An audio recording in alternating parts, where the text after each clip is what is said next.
Canada's a bit of a zoo right now, and we're left in this weird limbo when we're talking about Chinese election interference or just our democracy. It was kind of somewhat redeemed by this special fake rapporteur, right? David Johnston, who resigned. Thank you. Thank you so much for that happening. But now the question is, what happens? He left a report. The report was there's no need for a public inquiry. So is that going to be the final decision? Or is Canada or Justin Trudeau or party leaders going to vote on another special rapporteur? Or are they going to just collectively agree, oh, okay, well, let's do an inquiry? Welcome back to another video, everybody. Today we're taking a look at Senator Don Plett, who just shits on Trudeau and says, hey, man, listen, the fact is we need an inquiry. Before we get into it, I want to encourage you to give a like and subscribe if you haven't already. It really helps grow the channel. And if you would like to have matching hats or a matching coffee mug, then you can find the link for that down in the description, as well as likely the pinned comment below. Without further ado, let's take a look at Don Plett and what he has to say about this matter. The government leader said yesterday that my questions about the made-up special rapporteur and his report are not based in fact or truth. Facts are facts. The Trudeau government has consistently silenced or disregarded voices that they don't agree with. Enough is enough. Canada needs a public inquiry.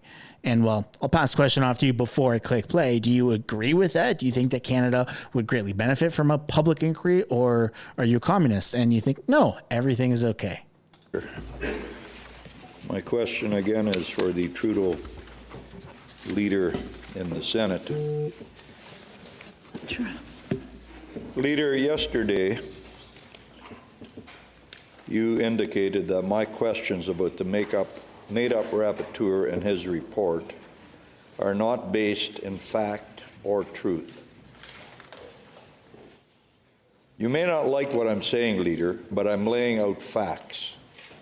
It is a fact that the rapporteur admitted he didn't have the information that CSIS has provided to Aaron O'Toole.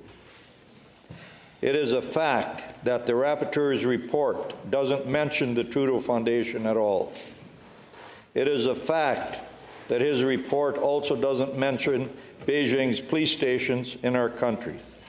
And, Leader, it is a fact that diaspora groups who have endured Beijing's interference came here yesterday to plead for a public inquiry.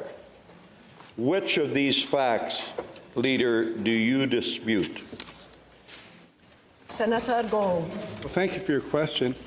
Clearly, you misunderstood my answer. The facts that you stated very dispassionately, I do not dispute. What I did dispute, and to what I was referring was the implication, indeed the assertions, that these facts, which you portrayed somewhat differently, but be that as it may, rendered the Honourable David Johnston not impartial, that somehow this attacked the credibility of his report, and that indeed his nomination and his report was simply a cover-up to benefit Trudeau. Those were the statements which were not based in fact, are not based in fact, and I will continue to object when they're made in whatever form. Of course, of course. If you hire a friend or someone you've known for a really long period of time that has your personal best interests in mind, then yes, that is a massive conflict of interest, which is why through sheer social, not Andrew, but through sheer social pressure and the Conservatives, the NDP and the Bloc collectively coming together and bashing the Canadian government, and then social media rising to the occasion and saying, whoa, in the tens, hundreds of thousands, potentially millions of people saying, look, we don't agree with this. This is horrible. We're Canadians. We don't agree with this, and you need to change this immediately. Through that amount of pressure on the Liberal government, yeah, David Johnston was forced. He was fired. He was forced to resign. Absolutely. Massive conflict of interest. Now, a special rapporteur is going to fill the gap for the current, vacant spot, but that's not going to solve the problems. Canadians deserve to see, even if it's redacted information, we deserve to see a public inquiry and having the facts laid out and all non-redacted information based off of, security clearances and national security and integrity and all that stuff shown to the Canadian public. Yeah, we just had a public inquiry around this time last year, if I'm not mistaken, or maybe it was 9 months ago, something like that, the Emergencies Act public inquiry. But that's what it is. I mean, it's for the first time ever, there's been a very massive need for public inquiries. And is that in direct correlation with the Liberal government's failures? I don't know. Yes, I do. And the answer is yes. Senator Plett. Leader, here are some more facts. On Tuesday, the Prime Minister's made-up rapporteur revealed that he chose not to speak to the Chief Electoral Officer.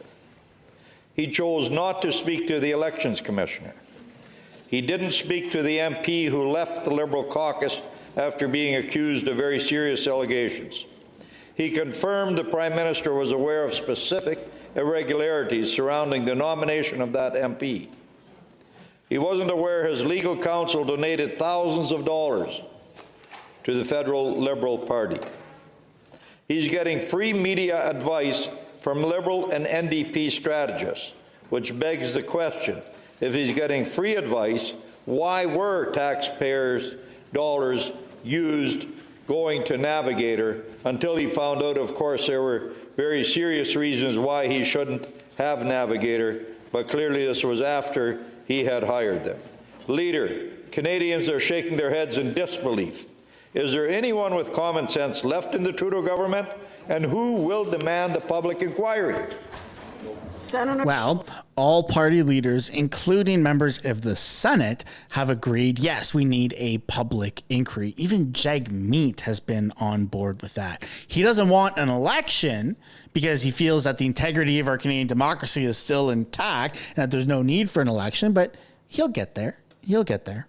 Well, thank you for the follow-up question. I think Canadians are quite properly and rightfully concerned about many other issues that are affecting the daily lives, whether it's the wildfires.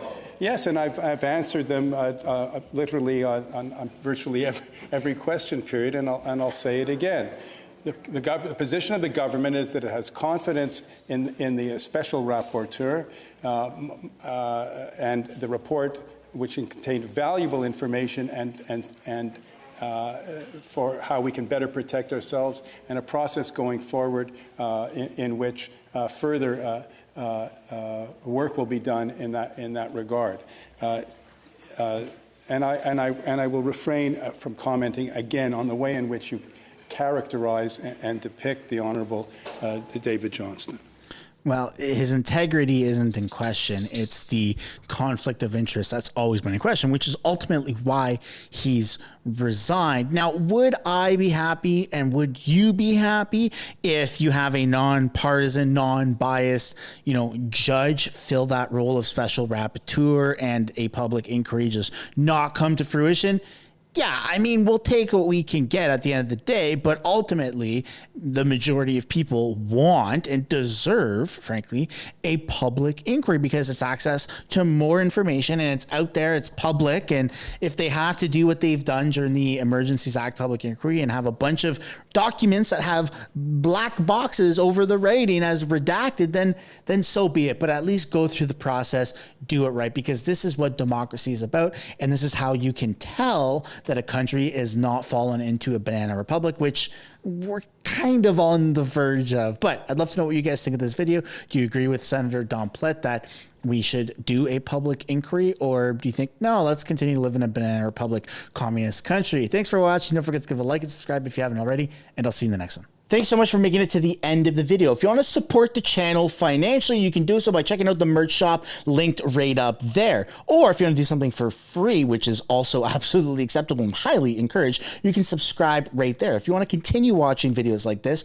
you can do so by clicking or tapping right there to watch the next upcoming video. And if you want to watch a little bit of different content, but also Canadian stuff, you can do so by clicking right up there. That's my second channel, House of Canada, also known as the House of Commons Highlights. Thank you so much for watching. I look forward to seeing you in the next video.